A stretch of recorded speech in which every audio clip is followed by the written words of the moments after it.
अस्सलामुअलैकुम।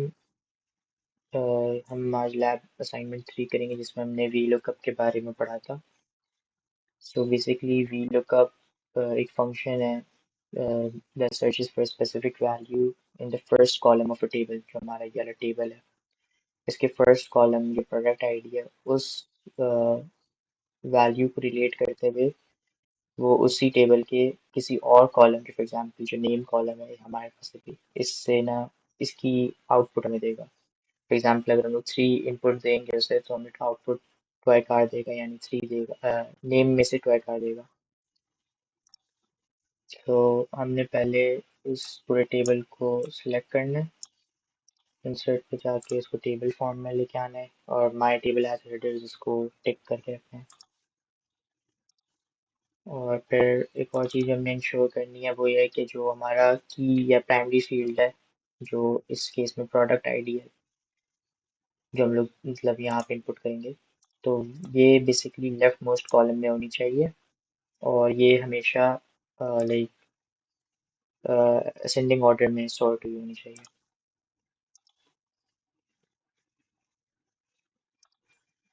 कि हम इसको भी एक टेबल में बना देंगे,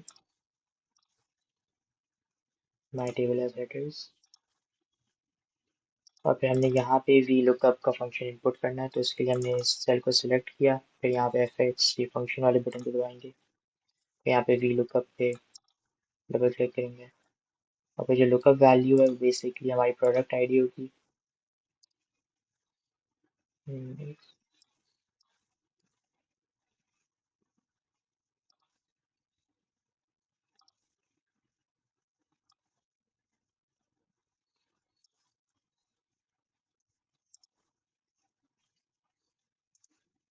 और जो टेबल एरे होगा ये हमारा पूरा ये वाला टेबल होगा जो हमारे रेफरेंस टेबल है। और जो कॉलम इंडेक्स नंबर है वो बेसिकली हमारा वो कॉलम है टेबल एरे में से जिसमें से हमें अपना आउटपुट चाहिए, जो matching value should be return from. तो ये हमारा फर्स्ट कॉलम है, सेकंड है, थर्ड है। तो हमें जो आउटपुट चाहिए वो नेम का चाहिए, तो हमें सेकंड कॉलम लिखना होगा। और रेंज लुकअप का मतलब होता है कि बेसिकली अगर हम लोग ट्रू लिखेंगे तो इसका मतलब है कि वो क्लोजेस्ट मैच हमें फाइंड करके देगा in ascending order. For example ये जो हमारा फर्स्ट कॉलम है उसमें से क्लोजेस्ट मैच निकाल के देगा, लेकिन और अगर फॉल्स लिखेंगे तो हमें एक एग्जैक्ट मैच देगा। हमें बेसिकली एग्जैक्ट मैच चाहिए क्योंकि हमारी जो प्रोडक्ट आईडी है वो एक डेफिनेट नंबर है, तो इसलिए हम लोग फॉल्स लिखेंगे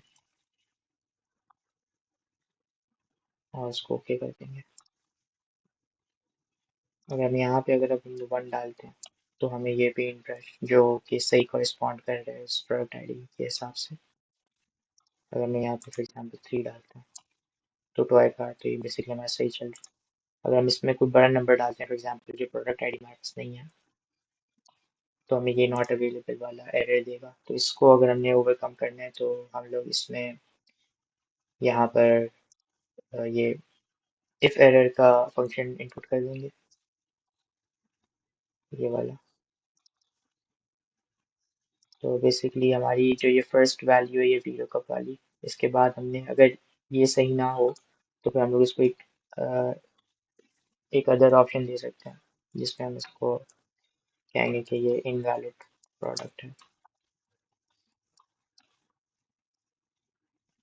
और इसको